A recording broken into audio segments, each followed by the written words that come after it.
Hi, it's Dr. Mark Fulci here. It's my pleasure to join you today in this 11:11 lecture series. Today I'm joined by Mr. Matt Whalan. Matt is a physiotherapist based in Wollongong in Australia. He's a researcher with a special interest in injury prevention and also a physiotherapist working with the Australian Football Association. So it's my pleasure to be joined today by Matt. Thanks for having me. Thanks for coming. So I understand you're going to talk today about some of the issues related to injury prevention in football and kind of give us some practical feedback about how we might be able to approach that. Yeah, so thanks for the opportunity to speak on this. I guess it's a big topic in world football these days, and so it's and quite an extensive amount of work's being put into the prevention concept. So it'd be great to flow on. Great, so let's crack on.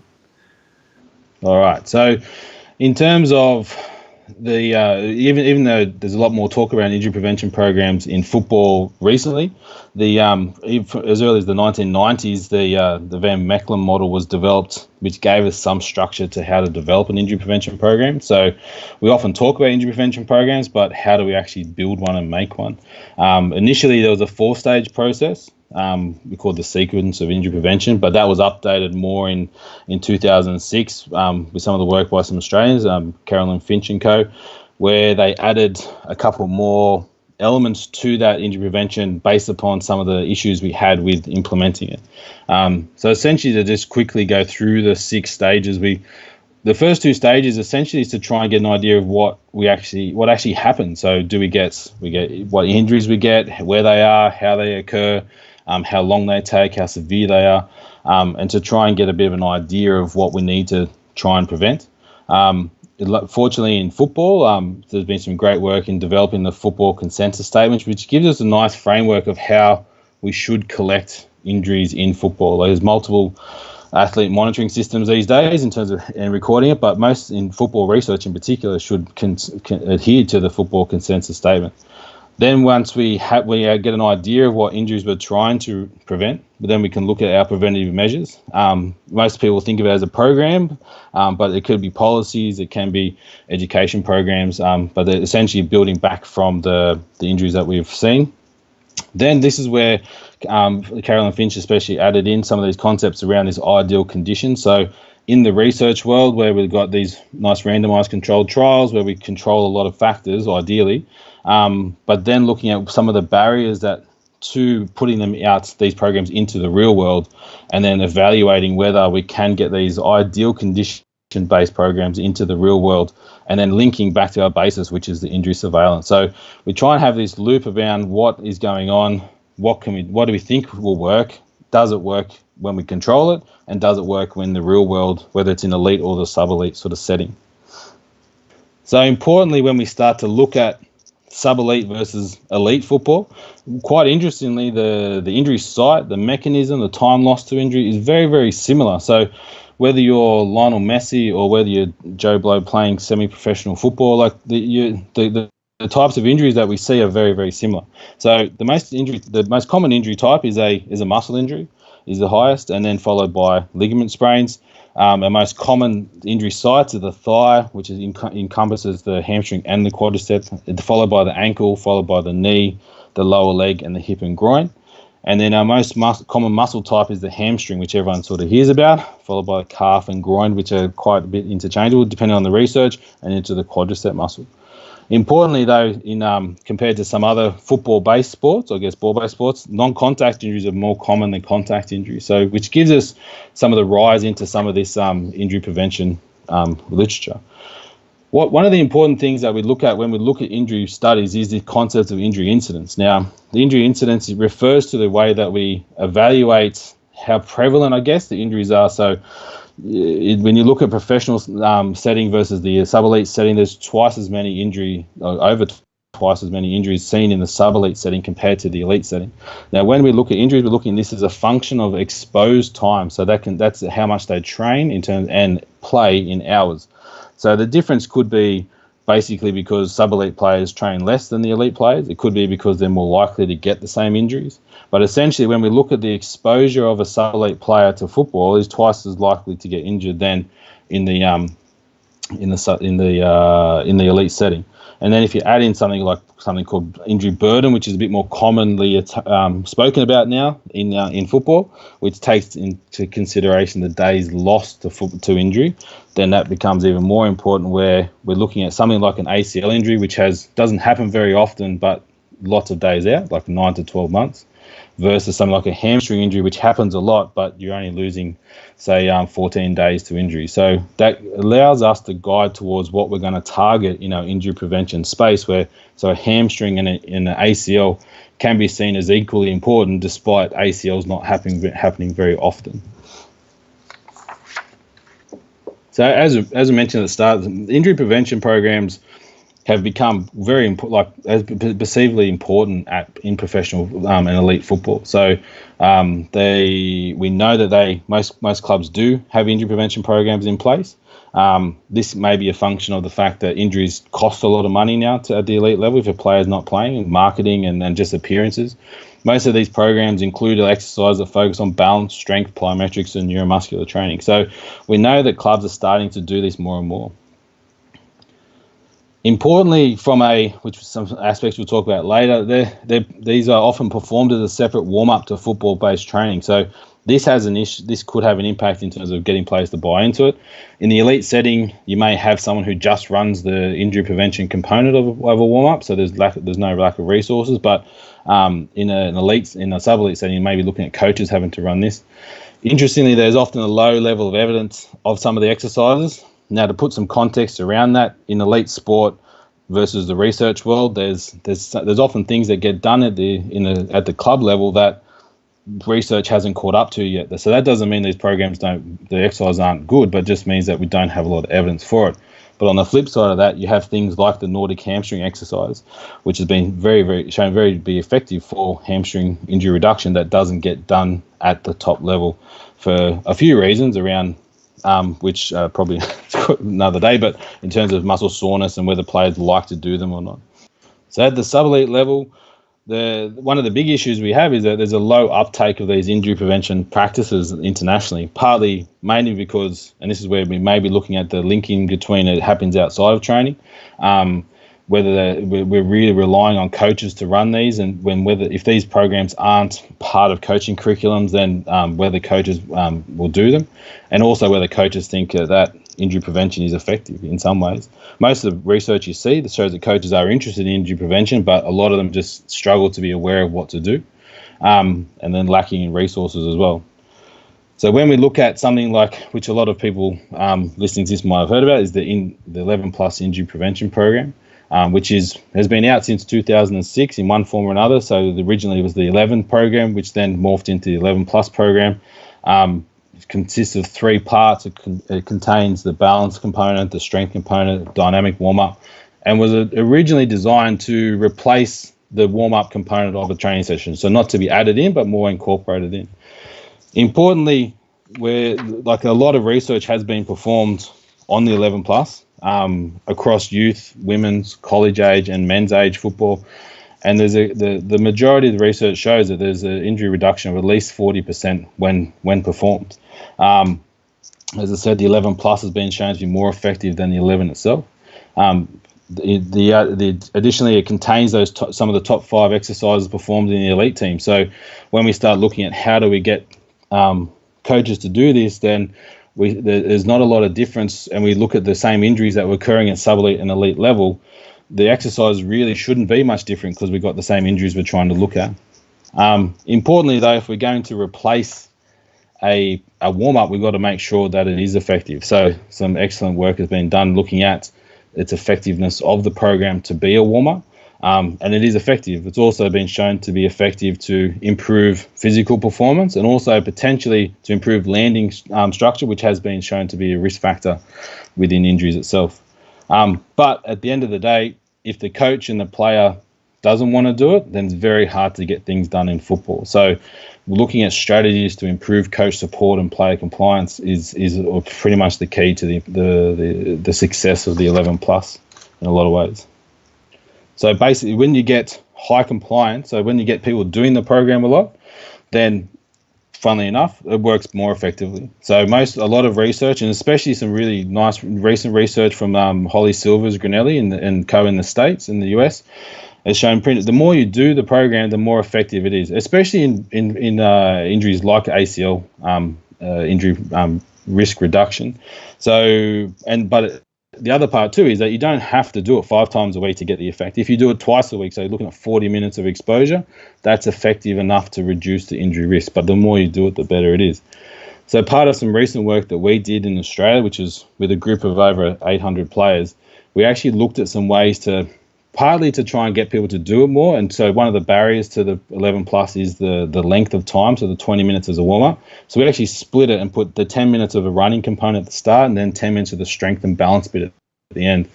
And what we actually found was it improved the number of exposures the players had, so they did it more. And we didn't stuff the program up, so we didn't make it less effective, but we actually improve some of the key components, so reduce the number of severe injuries, especially around ankle sprains. And even though we're looking at lowish numbers, we actually had a lot less ACL injuries within that group versus compared to the group that just did it normally. So there are ways we can move it around, but essentially getting people to do the program more is really important. We also know that if you so you moved the strengthening component to the end of a training session. Is that right? Yeah, so we've moved all the exercises in part 2 and shifted it all to the end of training. So the Nordics, the planks, the balance work, the calf raise, or the toe raise, calf raise, sort of the squats to toe raise. So essentially we looked at, so right across, so we did that for a season with 800 players, and then we linked it back to our stuff from the year before. So both groups were better than the year before, the ones that did it before and did it after, but the ones that did it after did a lot more. And funnily, like we didn't expect to see that. Weren't sure, to be honest, we weren't sure what we'd see, but we found that it was a lot, especially ankle sprains were significantly reduced in the group afterwards, which may have a fatigue component with regards to the program implementation. So it poses a lot of questions in terms of when's the best time to do some of these exercises, but it also means that some of those exercises in part 2, like the Nordic hamstring, often people are a bit worried about the fatigue component. So we could actually, by shifting it, we reduce the time frame, plus we could allay some of the fears, and it tended to work out quite well. So, which is a nice positive way to look at implementation of the program. So when we look at the other part too is like from and you would know this from New Zealand, of course, where a national implementation is it can be very effective. When we look at the New Zealand model, like I suppose the key with this one is that you're looking at multiple people with multiple supportive components. So the stakeholders at the national level, state level, also regional level, down to the associations, into the clubs, into parents and players. So the option obviously of New Zealand, where you've sort of taken 11 plus, remodeled it into something which is a sellable product, is fantastic. And the savings, especially on injury costs, makes it worthwhile in terms of that. For every dollar invested, what is it? Conservative figures $8.20. So to get that sort of, but that just shows if you can get good support across the chain, then you can actually make a big difference. And then we look into the newly formed 11 plus kids, which recently showed some really good positive signs in terms of injury incidence and costs of injuries. And there's other versions of the 11 plus in terms of the referees, the goalkeepers component. So in terms of as a way to get the conversation started around injury prevention, this is, I think, the 11 plus. I think that's where a lot of its strength is. It's got some good research behind it, and also it opens some doors. But I think the key part, and this is probably as much my opinion as anything else, is we've struggled with. We have this great program, something like the 11 plus, which is easy, no equipment, but it's still there's that low uptake. So I think what we may have done poorly as sports medicine practitioners is gone in going, look, we have this program, this is what injury prevention is, and then you've got coaches and quite rightly go, well, my players still get a bit injured. So I think one of the things we can maybe need to look at is, does injury prevention, it's more look at with all the other factors that come into it.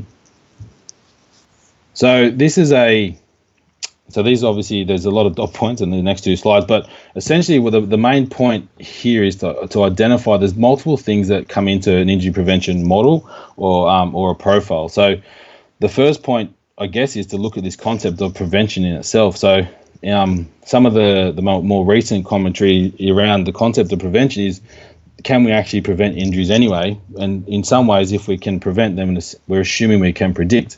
So one of the things for sports medicine practitioners, especially if you're looking through literature, is to actually look at some of how, when people say they are preventative programs, are they actually doing that, or are we identifying risk factors? And some of that's around the statistical analysis and some of the conclusions, but putting some scientific rigor around that from our end. But then at the population end, looking at we can sell risk reduction better than prevention, because risk reduction means we're identifying players, we may be able to intervene, but we're not promising something we may not be able to deliver on. Then if we look at some other risk factors, so you have past injury history and age, which the longer, as we spoke about with injury incidents, the longer you play, the higher the exposure in theory. So there may be more likely you're going to have injuries. But the other component of the past injury history, if you have a hamstring injury, we've probably all heard about the players that go, yeah, he's injury prone. There's an interesting perspective recently around, well, if we reduce people's incidence of injury, then there's less people with past injury history. So I think it's often, you'll see in every paper past injury history, but that doesn't mean you throw those players on the scrap heap. You need to look into some other factors as well. Then the more popular recently of the screening for injury prediction. So with the programs like the functional muscle screen, you look at the soccer injury movement screen, which was more recent, and some of these things were originally looked at as terms of get a bad score, going to get injured. And we know now, and you look at some of the research around that, it can't predict whether someone's going to get injured or not.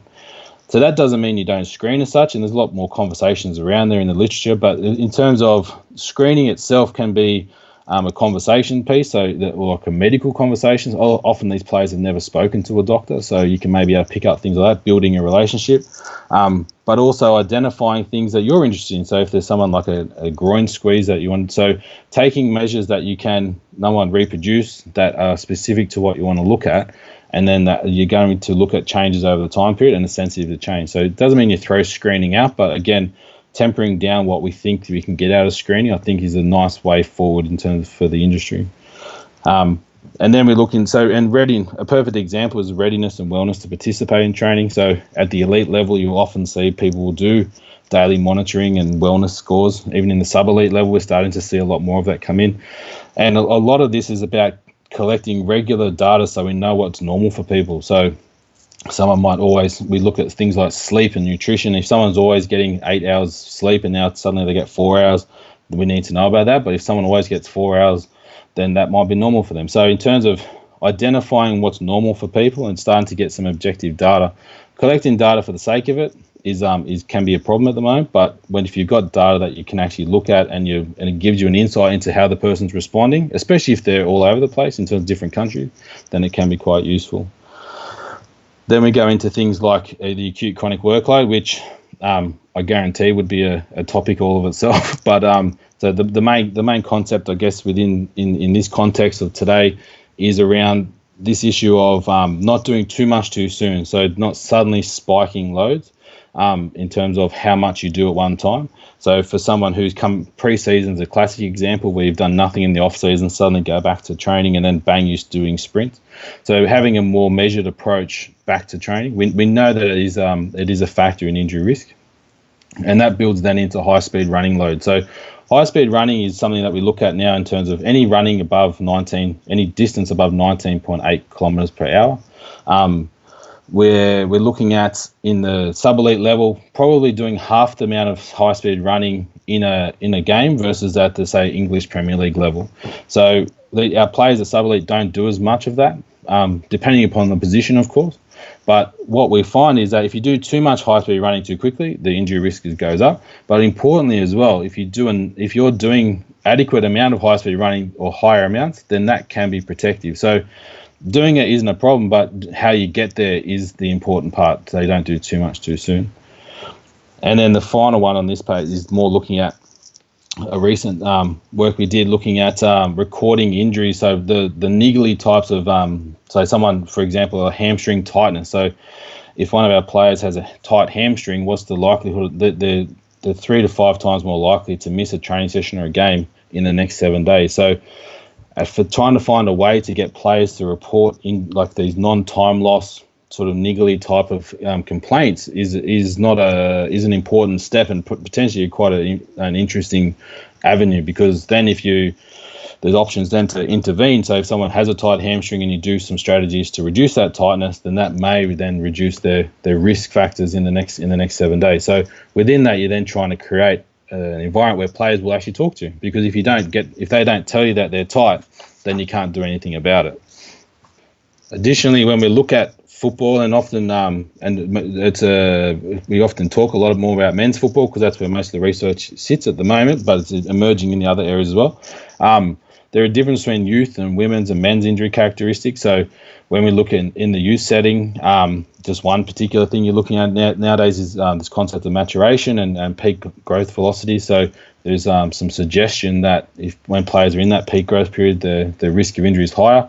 There's not a lot of big studies that have shown that yet, but we also know that when young players are in exam periods, their risk of injury goes up. So identifying where players are, and again, getting that communication is important. In the women's space, UEFA have just started the professional women's injury study, which sits parallel now, I think, to the men's study. But we know in women's football, they're 2 to 8 times more likely to get an ACL injury. So there are different considerations that we need to look at within each cohort that we have.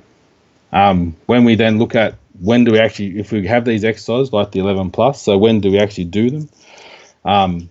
Where some of the work we've done with, like in the professional setting, and it does happen in sub-elite too, where you might have catch-up games within the midweek. You might be playing 2 or 3 games a week. So trying to figure out the best time to schedule. Some of the work that we've done has shown that doing them as close to the previous game as possible is the best time, because you're not then impacting on your preparation as much for the next game, and it doesn't delay your recovery. So, and then the study we spoke about before, where shifting some of the exercises to the end of training might actually not only get people doing more, but might be more effective anyway. So in terms of looking at different ways to sell the message that you don't have to do things always the way it is, but just getting people to do it might be the best thing to have it done. Additionally, and it sounds very common sense, but making sure players are fit enough to do what they want to do. Now, this is going to take into consideration then what position they play, their age, of course, the level they're playing at. So, but we know that if players are fitter, then they tend to, we're talking about cardiovascular fitness and strength fitness, where they tend to be less likely to get injured. So, again, kind of common sense, but often gets overlooked, especially depending upon what country you're in. But if you've got countries which are much more ball focused and running focused, then it tends to be an ongoing battle between the two. We've spoken a little bit about the elite versus sub-elite. So, and then the definition, obviously, of sub-elite versus elite is a bit loose anyway. But so, particularly in a country like Australia, where your sub-elite group is so high, where you've only got 10 professional teams and 1.1 million players. So over 1 million players are playing at sub-elite level. We know at sub-elite level that the risk of re-injury is 4 times greater than the elite level. So that could be because we don't have big squads. We've got to get players to play more. But also the distances some of these players run isn't far off what they do at elite level. So preparing our players appropriately is important. But when we get down the nitty-gritty of it, getting people to do what we need them to do is probably the biggest challenge in sports medicine from a physio sports medicine perspective, I guess, now, where there's barriers to getting players to actually get, and coaches to do what we're doing, and we need to get probably better at it. So the getting coach buy-in and figuring out which different ways to do it, and maybe shifting it, the way we explain why we're doing things can be an important mechanism to getting this forward. So there's a lot of implementation research being done, especially by likes of Alex Donaldson and Caroline Finch in Australia, around, so definitely look at some of that work of how to get these things in place. And obviously just the recent study looking at the 11 plus in New Zealand program that Mark, you put together. So there is a lot of information out there, but it takes a lot of work to get this stuff done, and especially lobbying to get programs into injury prevention concepts into coaching curriculums. I think it's almost like that's the final frontier at the moment. But yes, it's always a battle that we've all had when we've tried to put these things in place. But when we look at then progressing even into something as effective as something like the 11 plus, from the work that our findings were similar to some of the other findings where that's out there. The 11 plus doesn't have a great effect on reducing adductor groin injuries. So there's been a lot of advancements and progression in the groin pain descriptive world, which I won't go into today. But the development and the promotion of the Copenhagen adductor exercise, from what we've seen with our work and what you see in the literature, it would be a very good addition to the 11 plus, especially in that Part B group, where you've got Part 2, of the 11 plus, where you've got the Nordics in there anyway.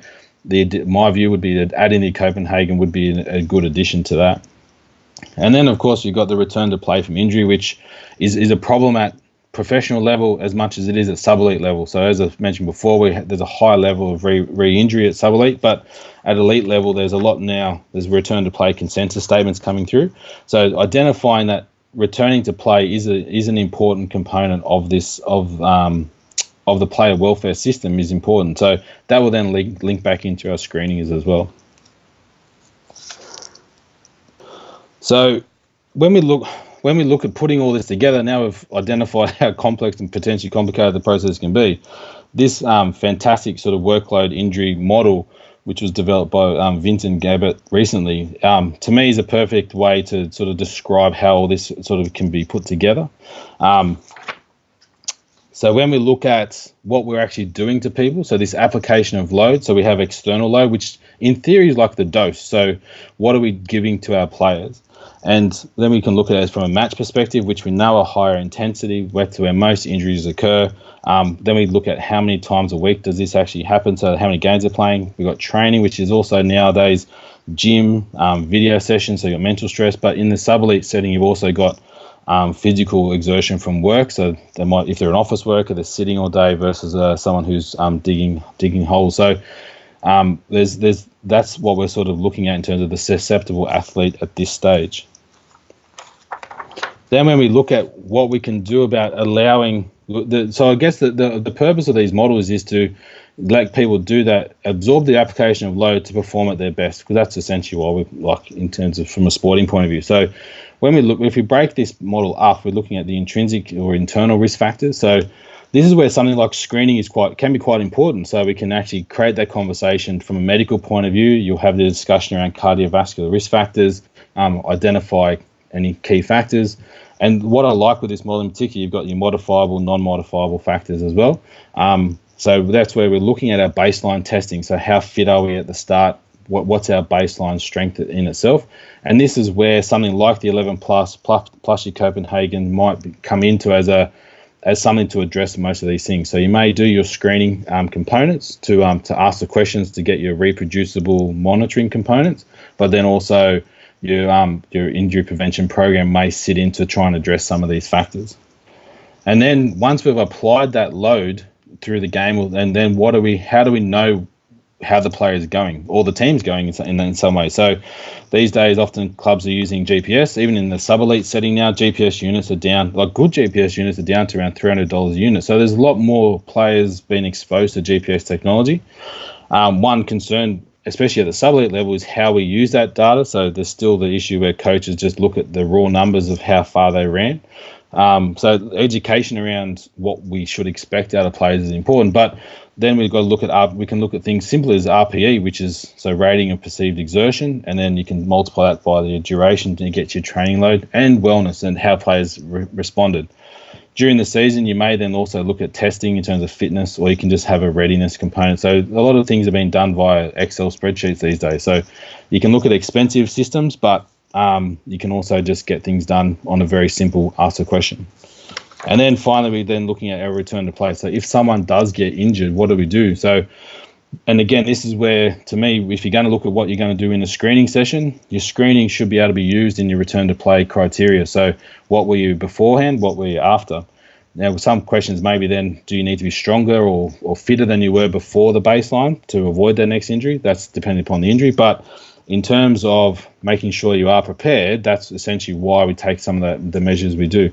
And readiness to play will be really based on baseline and how much you need to be able to do. But often, especially when we look at the sub-elite setting, that the lack of appropriate enough rehabilitation, I guess, or guidance at training. So some sub-elite teams won't have medical support, and then you're really struggling to get some guidance because the coach wants you to play, the player wants to play, and then away they go, and they may injure themselves a bit earlier than they should. But essentially, I guess the key message is that the concept of injury prevention is multifactorial. Like the 11 plus as a program, or any program you put in place that is a strength-based program, will be one key component, but it should not really be considered as the main thing. It's complex and can be complicated. The other component along this is that you're going to get different stages of fatigue, and the other thing to remember is that you've got individual variation versus team variation. In a team sport like football, where you're applying the same load in most cases to the same group, then you're going to get variation of how each player will respond within this workload model. So trying to me, whether in an elite or a sub-elite setting, getting players to communicate as often as possible, and then having a system of how you deal with either physical complaints or reports is almost the most important part, because then you're actually getting this feedback loop as quickly as possible, and understanding that the individual variation is going to be present within a team scenario. And essentially, we're looking at prevention. It's almost impossible, really, in a scenario like this, where so we really probably need to go along the lines of more risk reduction models that are multifactorial than a specific just this is what we do for injury prevention. So I think you've got some take-home messages for us. Yes. So I guess the first take-home message is record. Injury surveillance, as if we go right back to the beginning, if you're not recording what's going on, how do you know what you need to either fix or whether you're being effective? So injury surveillance in itself can help as a sports medicine practitioner either justify what you do or actually help along the way.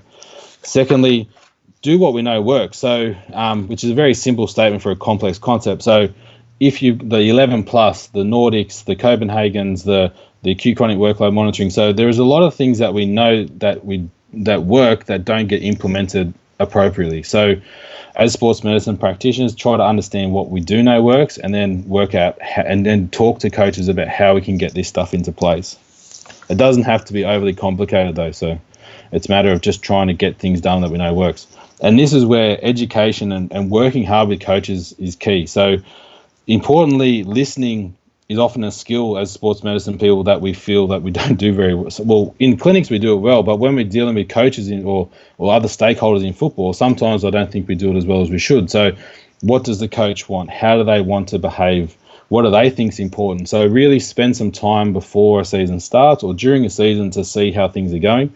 That doesn't mean the coach is always right, but at least then you can understand what you can actually get in. So some coaches may be really open to everything and go, yep, you can put everything in. Some coaches, you might get one thing in, which then creates a bit of a culture change. But if you can get the coach on your side, then whatever you do will be far more effective.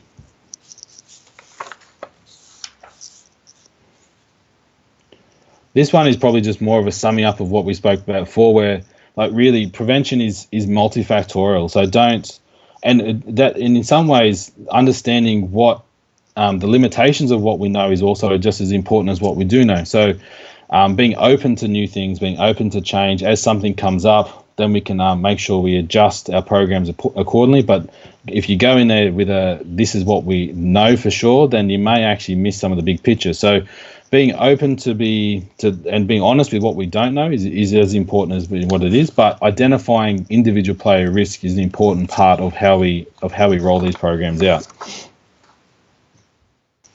And finally, one of the things I like to talk about is the enough principle. So it's important that our players are strong enough, they're healthy, and probably should put happy enough in there to be prepared to play football. So making sure that you understand how far these players need to run, what position they play, how the coaching style, and when the games are on. So being invested a little bit in your athlete and understanding what they need to do, then you can work backwards to make sure they're either fit enough, strong enough, healthy enough, and if they're not happy. So understanding what these risk factors are, then understanding what your player is, you can then start to put them together. But make this concept of enough is, I think, important so that we get an idea of how much our players actually need to do, and making sure that we get them to the level where they need to be able to do it, whether it's in rehab or whether it's just in a preventative mode.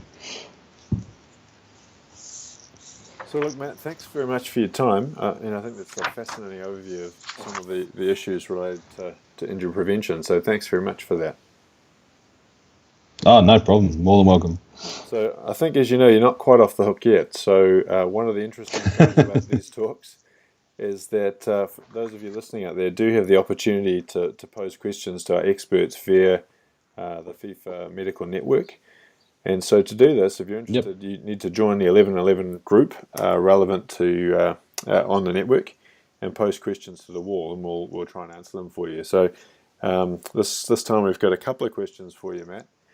The first one, I think you covered a little bit, but do you got any tips for encouraging players to engage in prevention? So some of the work we've seen is that the players are actually more interested than people think they are. It's more about how do we get them to do it. So a lot of it's around performance. So one of the arguments we look at is if you're more available, then your team wins more, which we know from the research perspective. So if you have more players, if you're available, then you can play, depending upon whether they're getting paid or not. In terms of engaging in injury prevention, showing them, I know it's very cliche, but showing them some of the professionals doing some of these exercises has worked in the past. Especially I've found in Australia, because some of the Socceroos guys have been quite active in promoting some of the work they've done, showing them the benefits of the performance outcomes, and also the less likelihood of them missing games in particular. Especially some of the exercises aren't that much fun, like especially things like the Nordics. But the other thing that we've found works quite nicely is you don't have to do everything exactly straight away. So with something like a Nordic hamstring exercise, we might just start with 2 or 3 repetitions just to get them used to it, and then over 4 to 5 weeks we'll get them up to 3 sets of 5 exercises. So I suppose the key part from mine is get whatever you can get done in the program. The other thing that has worked well in getting players to do it is, especially in modern football, where there might be small-sided games followed by, during the training session, small-sided games followed by a rest period. We'll often place some of these exercises into those rest periods. So we're not actually adding them, rather than that whole concept of this is separate to training, we spread this through training sessions. So they might do their planks after one game, then they might do a balance exercise. In high-speed running, we've put into relay races. So without the ball, it has to be done without the ball, but we might do 60-meter relay races. So there's a competitive element there. The players don't really know that they're doing what we need them to do, but which can have which from an education point of view. But realistically, if you can incorporate these into either rest periods or competitive games within training. And then also we add some other conditioning work in as well, with some things like the 30-15 fitness test and some work you can do off that. So trying to integrate it into your session rather than it be separate, I find works better for players, just because it doesn't feel like it's something else. And it also means that the coach is telling them to do it. So that tends to be what we've found works well. Yeah, look, that's excellent advice, I think, Matt, that injury prevention by stealth is definitely the way to go. Yep. Yeah. So the last question for you is around fostering prevention at a recreational level. So you've kind of covered that a little bit, but do you have any more comments about that? I think at the recreational level, the key thing I would say is that at the coach is often volunteers, the club administrators are volunteers, and the concept of this stakeholder engagement is vital at the recreational level. And it depends. If you're just working at a club, then do what you can within your club. But if you can try and go a bit broader than that and get to the association level, or often, to be honest, even the chief medical officers, they tend to be quite receptive to ways of giving you good tips on how to get things done. So things like the 11 Plus program are readily available online. They're free. So you have a tool to open that door. It's just a matter then of walking through it and then trying to be proactive. But I think the key thing at a mass recreational level is trying to get policy change, which is very, very hard to do. But it's worth the fight. And in terms of getting clubs to do it, I think it's, again, try and just do little bits often. So rather than, you might just start with the 11 plus, just doing section part 1 first for a couple of weeks, then go into 2, and just really do a slow drip feed, and you're just slowly building that culture of it. This becomes normal. So like most implementation programs, it's really hard to change public perception. So the other part, the problem too we have with injury prevention is there's a negative connotation to injury. So if you can shift it to more of a performance aspect, you will play better if you do these exercises, which we're not lying. We have the research for it. I think New Zealand, you guys have shifted to that more performance avenue towards injury prevention. And again, we know that if there's less injuries, your team will perform better. So to me, if you go down if we reduce injury risk or injuries, then your team may win more games. Then essentially that's what we've found tends to work quite nicely. Look, I think you're a great example of what one person can achieve. So I think for people out there, it's really important that they recognise that one person talking loudly and being enthusiastic about this sort of thing can have a huge impact on a big number of people. So that would be my plug for this question, is just to start doing something. Yes, just get like I say, just get something done. Yeah, that's right. Even if it's just getting over, like I think sometimes even just pushing one exercise. So if it's the Nordic hamstring or the Copenhagen exercise, that's a good segue into changing the culture at a club or in a team. Oh, if you can get a coach to do one thing because it's different to what he normally does, then, or he or she normally does, then you've achieved something. And then it becomes quite powerful, because then next year it's not that hard to add more and more things in. I think that's the other part. My other point would be to be as patient as possible, where things won't. You'll probably find it's a 3 to 5 year plan to get things changed. So don't get too disheartened. I think you told me that once a couple of years ago. don't get disheartened. There's a great book out there called From Good to Great that says really need 4 years as a minimum to make any sort of change. I will make one more comment. I know this is your show, but one of the things I've found is that there are some people that are just intrinsically not receptive to change, and some people that are very receptive to change. And making sure that you focus your energies on the people that you think you can influence. And so I think people that have been in the game for a long time or been coaching for a long time, they're often harder to change their behaviours, whereas the younger, more motivated player or coach, they are likely to become good advocates, and they're going to be the coach of tomorrow. So sometimes knowing when to say enough is important too.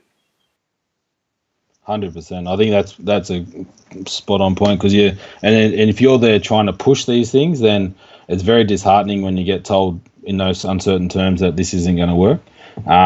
When it does, it's fantastic, but especially, like you say, often there's senior people that are like, "No, we never did this when I was playing." So it's you cop a lot of knocks, but at the end of the day, when it actually works, it's fantastic, and it's simple. So I think it's definitely worth keeping on pushing, but it's you need lots of people out there setting the same message, and then it's a very powerful one.